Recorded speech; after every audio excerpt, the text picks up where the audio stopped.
Masters of the Universe Classics fans, welcome back to the Director's Commentary by me, Scott ToyGuru Neitlich, the brand manager for the bulk of the line, pretty much until Super 7 took over. Well, actually in that last year too, 2016, but that's a video for another time. Today we are breaking new ground for Masters of the Universe Classics because we are talking about our first ever new Adventures character. Really symbolic of the fact that we're going to cover pretty much all of Masters of the Universe lore in this line. And that's going to kick off with none other than Optikk, the guy in a robot suit with a giant eyeball head. Yeah, the guy with the eyeball head. Crazy, insane Optikk. Well, first we should definitely address the whole New Adventures of He-Man. That was the show that followed up Filmation in the late 80s. It wasn't a huge hit from a ratings or toy standpoint, but it had really tight continuity, since the entire series was essentially written by one person. And from a toy perspective, it was the role-play toys that sold really, really well. Apparently they were some of Mattel's best-selling toys that year, both Skeletor's Havoc Staff and He-Man's Power Sword. But the toys and the designs kind of went off to, forgotten toy history. But this was an era we really wanted to bring into Classics, because that was kind of the whole point of Classics, was that we were going to make everybody fit into one universe. So you could have Optikk and Skeletor now right next to each other, even though the original New Adventures figures were not in the same scale as the original Masters of the Universe figures, because everyone was now in this 6-inch highly articulated form factor, or buck. We could now, for the first time, have New Adventures characters be correctly scaled to, vintage He-Man and Skeletor figures, and even, Princess of Power figures, and everyone got to live in one awesome universe. So, good old Optikk. Why Optikk as the first figure? Well, honestly, it was kind of hard to find in the vintage line, and he was talked about a lot online, honestly. When I was doing research for the line and looking at who to do, he just seemed to be the one that fans were talking about all the time.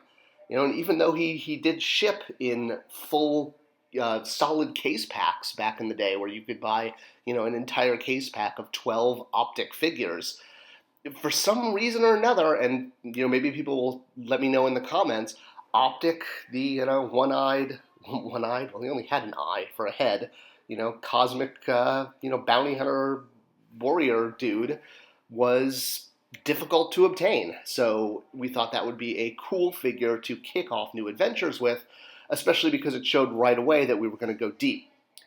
And to premiere this figure, well, actually, that wasn't even the original plan, but where he did get premiered was at Gallery 1988, next to Golden Apple Comics in Los Angeles. So there was going to be a Masters of the Universe art show that Gallery 1988 was going to host. That castle little display there was actually from the Mattel conference room that was built to try to inspire some of the movie makers from Sony. And so we kind of carted it along and brought it to Gallery 1988, along with tons of local artists who did some really amazing Masters of the Universe inspired artwork that I think, was sold at the gallery. I think a couple of Mattel designers even actually bought a few pieces because they were so blown away.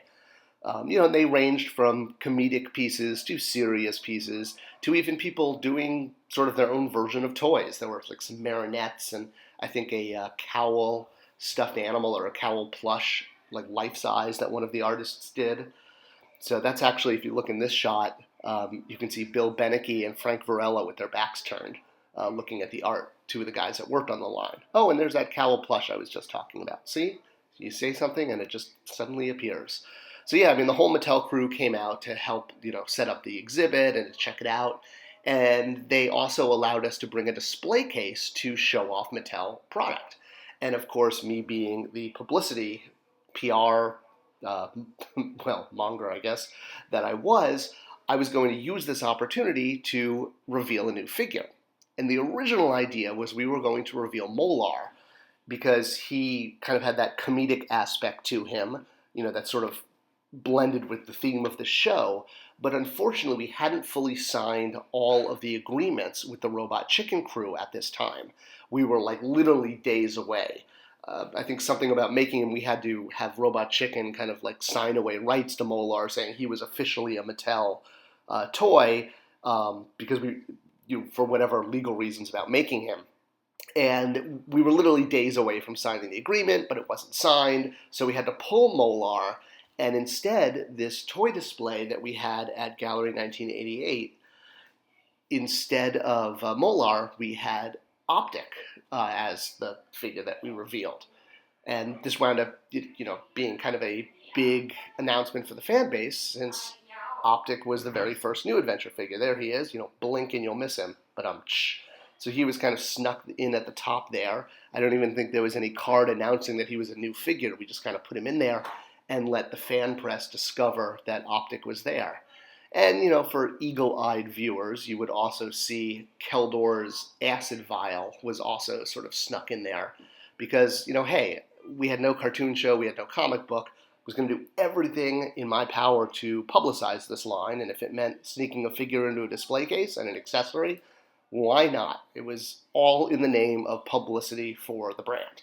So, getting awareness and, in the end, customers and sales, because that's what Masters of the Universe Classics was all about. So fans now knew that Optikk was coming, and if you were really careful and looked, you saw this little acid vial, and you knew Keldor was probably coming. Okay, enough of Keldor. He is a video for another time. Let's get back to Optikk, who wound up being kind of a fun figure to translate into Masters of the Universe Classics. Now, obviously, the vintage figure had a fully sculpted body with all new arms and legs and chest, etc., etc. And in order to bring him into Classics, we used a lot of parts from Trapjaw, which I think started the whole, oh my gosh, they're reusing Trapjaw parts too much kind of issue. And yeah, I get it. He's also not one-to-one to the vintage figure, especially with the legs. At the time, I think this was the first figure to reuse the Trapjaw part, so it probably wasn't as jarring, but as these legs got used more and more, people started to there was definitely a pushback that we were overusing them.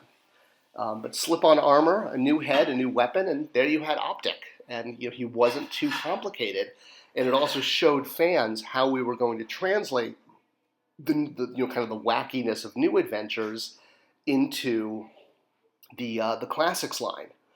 One thing you will notice about Optikk is on his card back, which is this image you're seeing, and then versus the actual figure, his eye, his head, the iris, had two different colors. On the card back versus the figure, you had brown versus green. And I have no idea why it was changed back in the vintage day, but it was. And this just became a logical thing to do in Classics because it was just the same sculpt with a different piece inside. It was like a two-piece eye. It wasn't just painted because we actually the Horsemen wanted to find a way to actually create kind of that optic look. Well, that's no pun intended. With the retina, etc. So it was a two-piece head with like a clear front. So they just did two different backings, one in orange and one in green, so that way you could either have your vintage card back or your vintage figure look, and it was the same tool, and it was easy to do, and hey, two eyes are better than one, two heads are better than one, but oh man, I just got it. I knew there were going to be some eyeball jokes coming out of this one. We also had that new Space Mutants logo that Frank Varela developed because we wanted to start using stickers to differentiate the different factions, which was really cool. And he just came up with that. I honestly didn't give him that much direction. I said, just look at the Space Mutants and come up with something kind of wacky. And he did. And that's where the logo came from. Now, the bios were actually way easier for me to write than most of the other figures, namely because all of the vintage New Adventure figures actually had written out 1L bios on the back. Hooray! Oh, it was so much easier this way, believe me. As much as I like writing the bios, it was a lot of work. So I was able to I just took word for word the bio from the vintage figure, added a sentence or two, to the top and bottom. And then, of course, there was the notorious fact that his name was pronounced in a series of blinks, and which, just made sense. especially because Clawful's race was pronounced in a series of clicks. That's where I kind of got that idea from the 2000X series. And there we go. We were on our way to building our New Adventures mutant army. We didn't obviously quite get to every New Adventures character, and we definitely knew this was going to be the case, but we tried over the course of the line to get to the sort of the more visually interesting characters, and obviously the mutants were way more interesting, honestly, than a lot of the humans who were just in kind of spacesuits. So, we did the key humans, but we really liked getting to the space mutants because they were fun. They made good toys. And if a character looked like a cool toy, they were always going to get kind of a bump in the to-do list. All right, and that was Optikk. I hope you enjoyed seeing all about him.